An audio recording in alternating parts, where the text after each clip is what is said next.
With the marital home, again, we can do a pre-approval subject to the sale of the marital home. We have 6 months documented income, and that enables us to kind of let that person move forward. Hi, I'm Heather O'Connor from O'Connor Family Law, and today I have with me Brad Avergon from Fairway Independent Mortgage. I wanted to look down to make sure I got the name right. And he is a senior loan officer. So welcome and thank you for taking the time. Thanks, here. Heather. I have some questions for you. All right, I'm ready. All right, so obviously I do divorce, and we have so many clients that if they have a home, there's one of two things that are happening. Either one person is buying the other person out, or they're selling. You know, those are really some caveats, but those are the two main things that happen. So where we have you here, I'd love to get some answers for our clients or for the people out here watching it of things that they can kind of look for. So I guess to start, what are some of the things or the biggest problems, I think, what are some of the mistakes people have made in going through either a divorce process or leading up to that has influenced the potential sale or buying another house? That's a great question, Heather, and it's one, and unfortunately it's not often asked often enough, as I say, not asked often enough. Oftentimes before people, or if they're going through a divorce, sometimes there's a lot of emotions involved, and every once in a while you'll get an "I gotcha," which is one party that may normally be handling some of the finances decides that they're going to kind of get the other party by not paying either the mortgage or not paying a credit card bill or not paying a car payment or whatever the case may be, and that can really mess up somebody's credit. And as much as we can explain to an underwriter, hey, this person was going through a nasty divorce, it doesn't offset the effect that it has. When you're late on a credit card, when you're late on a car loan, and especially when you're late on a mortgage, it not only impacts your credit score, but it impacts your ability to whether you can get a mortgage or not. So it's very important if people are thinking about it, going through a divorce, number one, get a handle on your finances. Take a look at what do you have for debt obligations. Take a look at what you have for mortgage obligations, for credit card debts. Most people don't even know that you can get a credit report on yourself at no cost that does not impact your credit score by going to freeannualcreditreport.com. And you can see what's in your name. It doesn't hurt your score. You can see all the credit that's in your name. You can see if it's late. You're entitled to one of these per year from each of the 3 different repositories. So that's one thing that I encourage people to do. Number one, find out what's in your name and from credit obligations. Number two, take a look and get at, and if you don't, try to figure out how you can get access to the assets that are in your name, the debt obligations that are in your name, and pretty much even see, for example, the mortgage. How's the mortgage held? Is it in one party? Is it in both parties? The other thing that people do sometimes is they say, well, you know what? I want to start with a clean slate. I'm going to just wipe everything out. We're going to close this credit card. We're going to close that credit, wipe it all out. And what most people don't know is it hurts their credit score in a major way. Right. Oftentimes we'll have a credit card that may have been held jointly between both parties and say, oh yeah, we're going to close and we're going to pay that off. When they close that account, you can pay it down to 0, but when you close it off, it can negatively impact somebody's score. The other thing is that it's important to have credit in your name. Sometimes if you're just an authorized user on a credit card or something like that, it's not going to have that same impact. So definitely getting a credit report is important. Not closing any debt obligations that have been in your name for a period of time is also very, very important.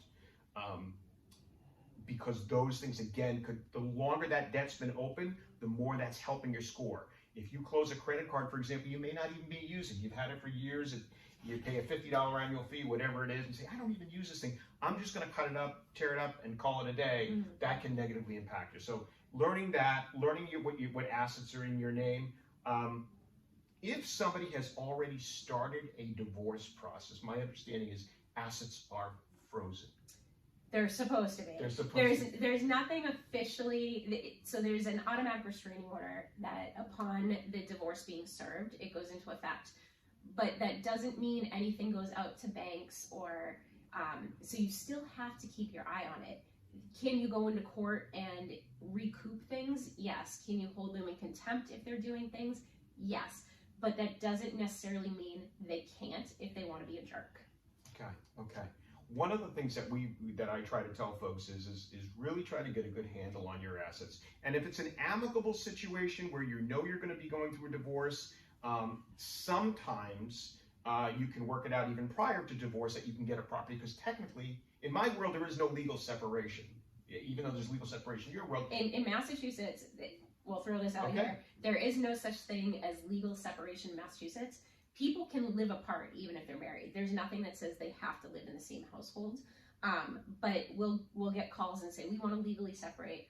We don't necessarily have that. There's a little bit of a process for, if either religion or your ethnicity doesn't allow you to get divorced, there's a process for that. But just for regular, scenarios, if you want to live apart, you can, but it's not legal.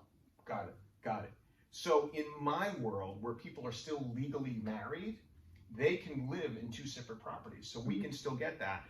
If the accounts are held jointly, we do need to get what's called an access letter from the other party saying, yes, so-and-so has access to these funds to be able to buy another home, but we just incorporate all of it into it. So that's really, really important. The other thing that's super important, and this is one I've run into often, and a lot of times in the negotiations of a divorce, the income, sometimes, I'm just going to use in this scenario, let's assume it's the stay-at-home mom who's with the kids and the dad was earning the money. The goal will be to get a lump sum of funds from the dad without that ongoing alimony and or child support sometimes. What a lot of folks don't realize is they say, well, I've got all this money now and this will carry me into the future. What they don't realize is that in my world, we can't extrapolate that lump sum out. So if you're planning on trying to buy another home, you're number one, better off on getting that over a period of time in the form of alimony and or child support, okay? It requires 3 years continuance for us to be able to use that income. So depending on the age of the child, and it does get in a little bit of gray here, because if the child's 18, it gets into is the child going to college or not? Right. So the tighter that divorce decree can be tightened up to state, yes, it's going to go to age 22, child support will go to age 22, the better off it is. But the other thing that a lot of folks don't realize is that we can't use that income until it's been demonstrated that the spouse has received it for 6 months. Yeah, I was going to ask you that because I know, I believe we had a case together where you were helping my client buy a house after the fact. And can you explain that? Because I think a lot of people, and even I think a lot of attorneys, don't even understand that process. Because they'll talk about, okay, well, this is what you have, this is what you have coming in. But explain how long you have to show that and the best ways to go about and do that, because I know we've worked closely on creating separation agreements that the language fits to allow for the best opportunity for the person to be able to get a mortgage. So can you go into that a little bit more? Sure.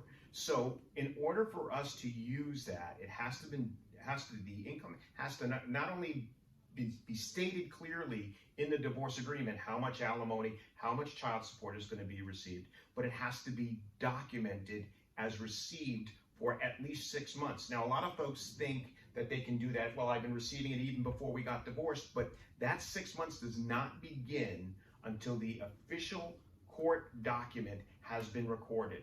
And from that point forward, we need to prove through either canceled checks or checks, maybe the face of the checks and then the deposits, slips of it going in, so you can see the bank statements of that for the period of 6 months, that those funds are received in a timely fashion.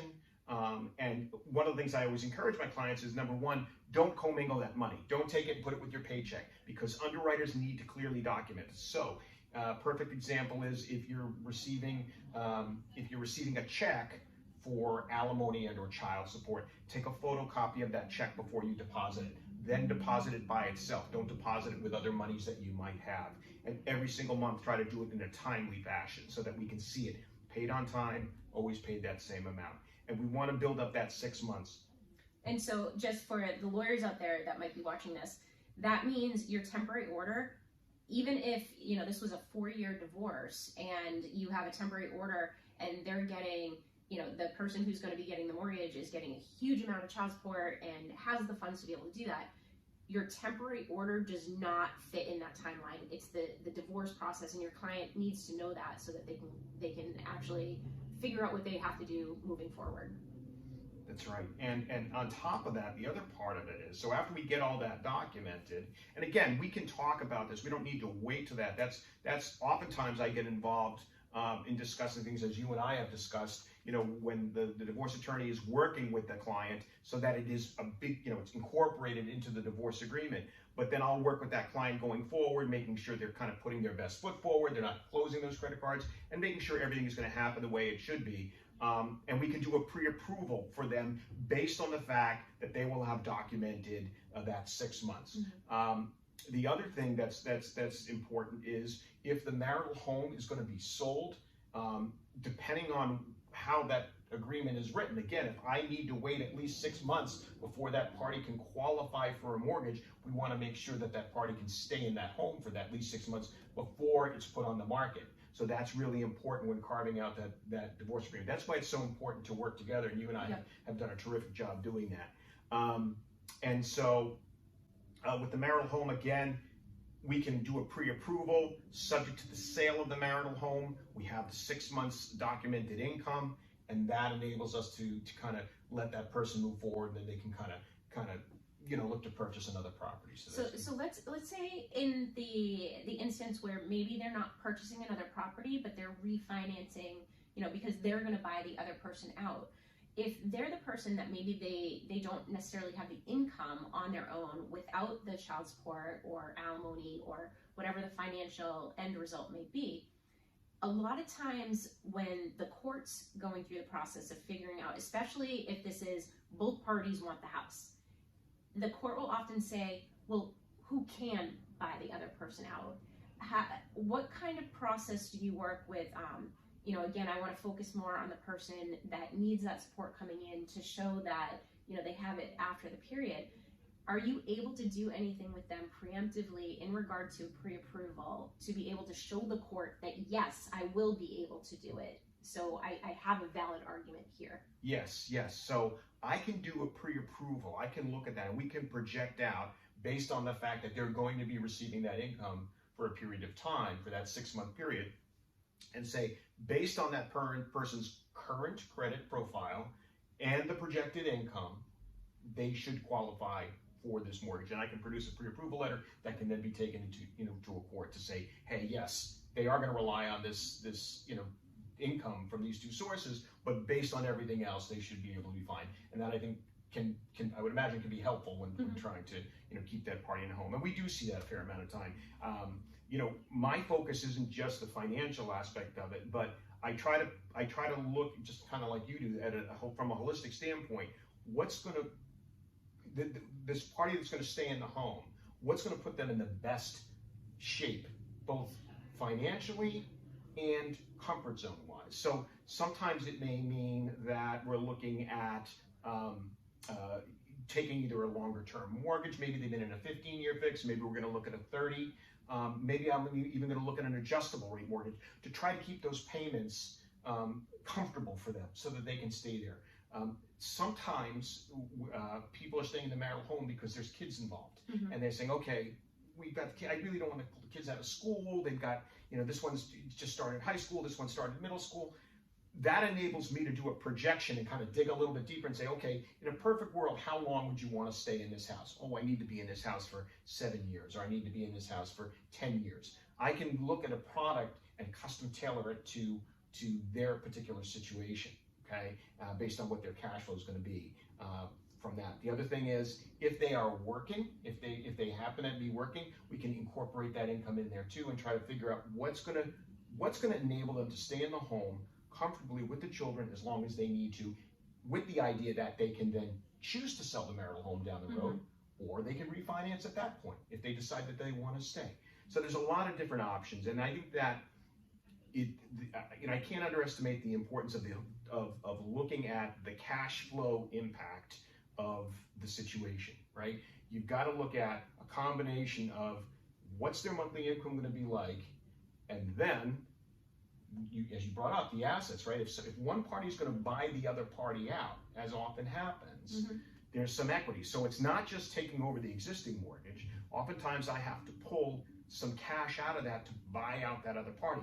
That's going to impact what that monthly payment is. So it's really important to work with the client and the attorney involved to make sure that the client is best served.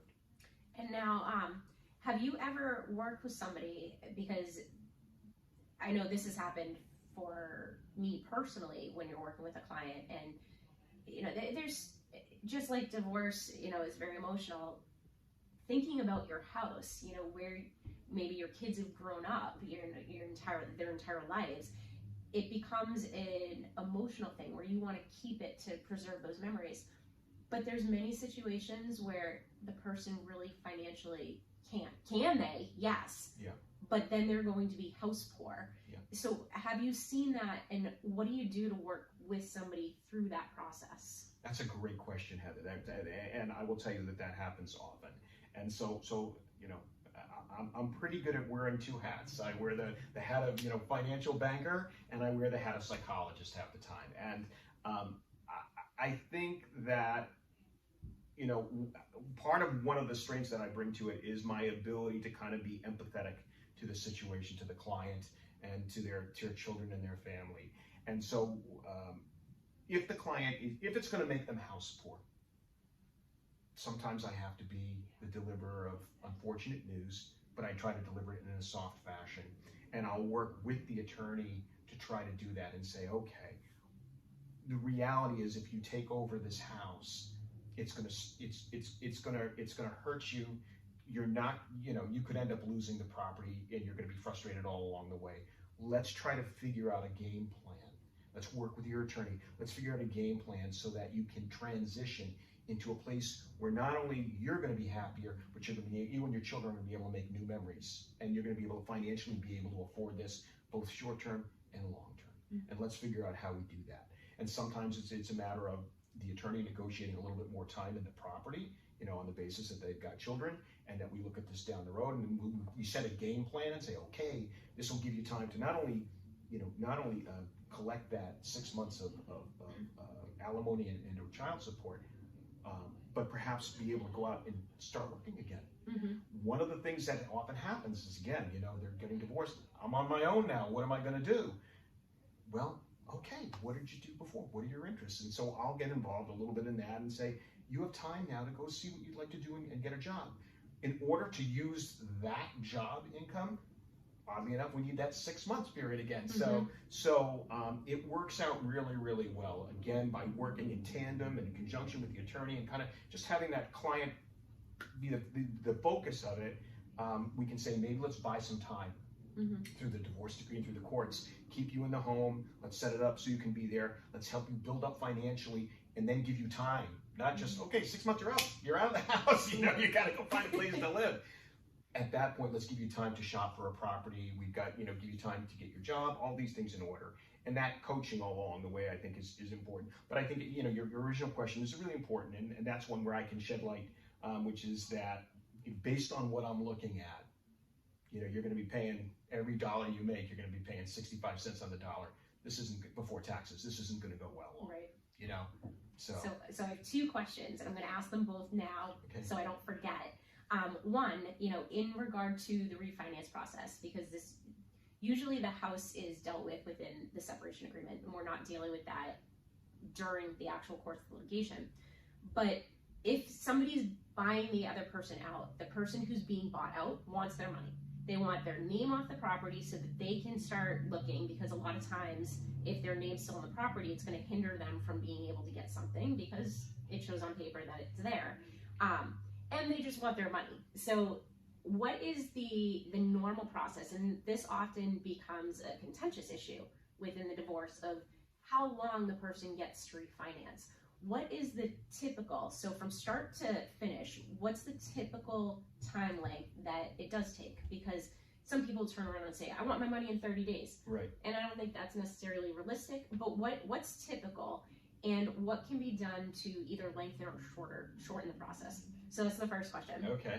And the second question is one that I think is more on the fun side, because I love when finding out people lie.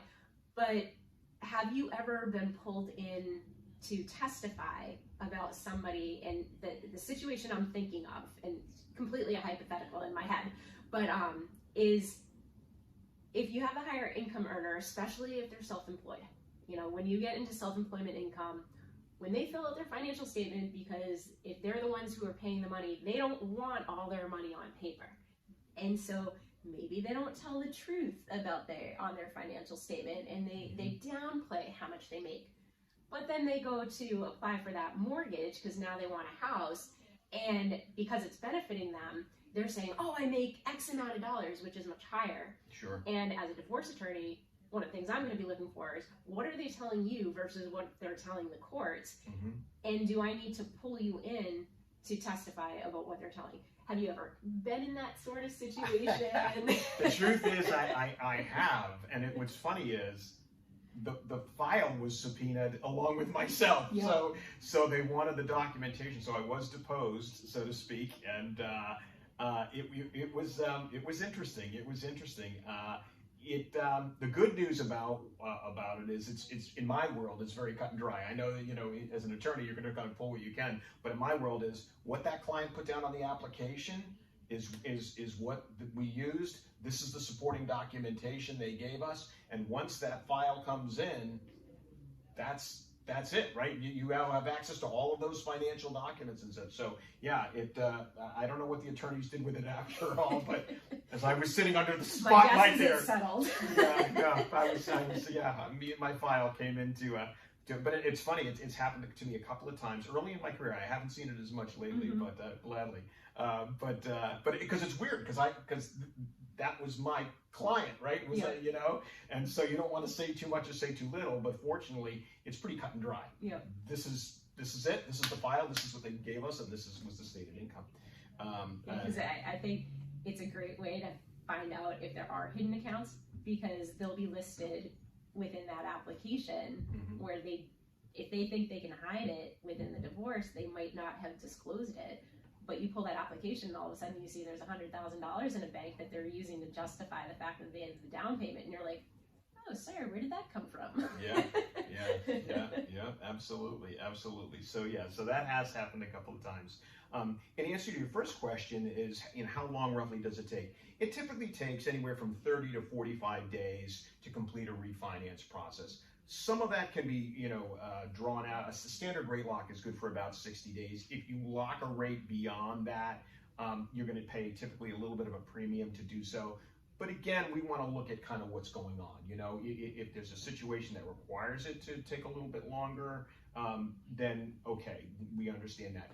I think in a couple of cases that you and I have worked on, especially when we're talking about a 6-month time frame, that's a very expensive, you know, rate to lock out that far. So we took a little bit of chances on that, a little bit of risk. The client was aware of the situation as far as the timeline, but I was able to do the pre-approval, keep the pre-approval going, update the documents and the credit along the way, and then when they were ready, we were able to kind of to bring that. So I've had clients that have gone as far as 9 to 12 months that I've been dealing with. You know, it's always interesting. I had one recently where a client approached me on an equity buyout situation, and he approached me in the fall, and he said, I just got to get permission to do this.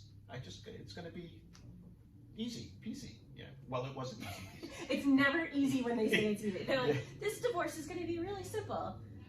Yeah, and even he said, I'm just going to buy her out and buy out her section, and it's agreed. Well, it wasn't, and so it didn't end up happening for over 6 months, and then there was questions about and this is actually an important thing too, is when are they going to get their money? When is the spouse going to get their money? Well, the good news is, just like there's attorneys involved on the divorce side, there's attorneys involved in our side. So when I do an equity buyout, the spouse being bought out typically signs a note saying, I agree to sell my interest in property XYZ for X dollars to be transferred to me at the point of transfer and at the point I'm no longer on the mortgage. And so we put that in front of an underwriter, we get the loan approved, and then at the closing attorney disperses a check directly to that party. So we get they're acting almost like a holding center, right? The ex-spouse is gonna sign the deed over, that attorney's gonna have that, they're gonna transfer the funds when that loan takes effect. The other nice thing about an equity buyout is it's considered, instead of it being a cash out refinance, like if you wanted to finish your basement or something like that, there's a premium that you charge for that. Well, an equity buyout of a spouse or an interested party is considered a rate term refinance. So you get a little bit of benefit there, as long as, again, it's all incorporated into the divorce decree. The other thing that I wanted to mention was sometimes if we've got both parties that have been working and there's been a divorce, even if they have not been removed from that debt obligation, if the party that's coming to me for being able to buy a new property or refinance, if they can document, this goes to that amicable part, if they can document that their ex has been paying that mortgage for the last 12 months on their own with independent funds that they don't have access to or anything like that, through canceled checks, 12 months canceled checks, we can sometimes do an offset. It's really a case-by-case basis, but that's, again, part of what we can do if for whatever reason they've agreed to stay on that mortgage for a period of time. So does it play in at all? Because sometimes where to be able to get the mortgage, you're looking at from the point of the divorce rather than a temporary order. If the person needs to show mortgage payments, or that's helpful, would it be more beneficial if the person buying out the house or is moving forward gets the child support in a manner that maybe they get more so that they can fully pay the mortgage, so that it shows that obligation? Because sometimes what happens is, what we'll do is say that the parent A will pay the mortgage, and this is especially if parent A is out of the house, parent B's in the house, parent A pays the mortgage in lieu of child support. But that would be parent B paying, not parent A who wants to buy out. Is there any benefit, or does that not really matter?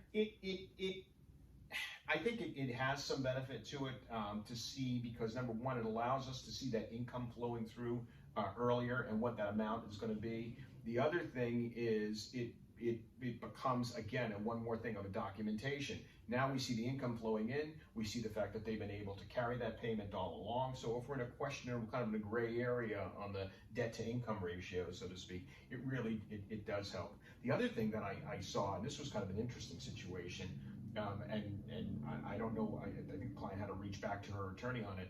I saw a situation where there was an alimony and child support decree and a divorce decree done, and the ex-husband decided he was going to net away, because his name was still on that mortgage. He wanted to net away from that child support and alimony payment, and then he was going to make the mortgage payment on it.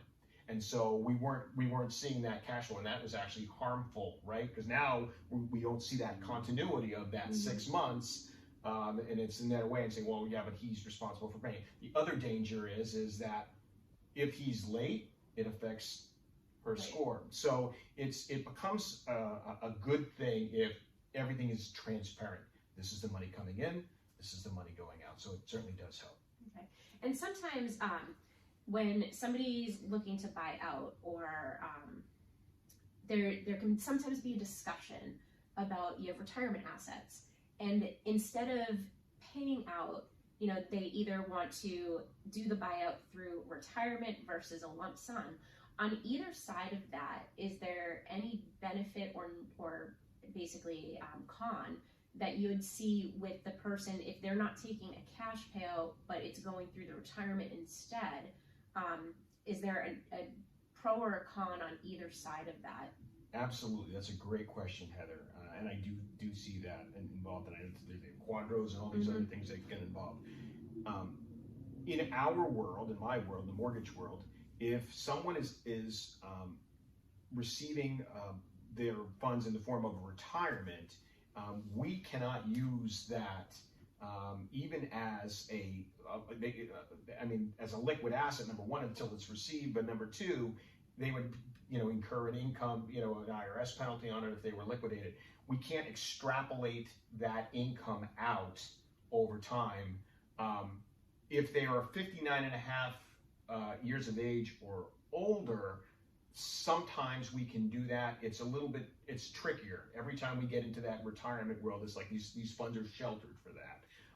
So it's much better if they get it in the form of liquid assets, because it's cut and dry. Mm-hmm. They have full access to those funds.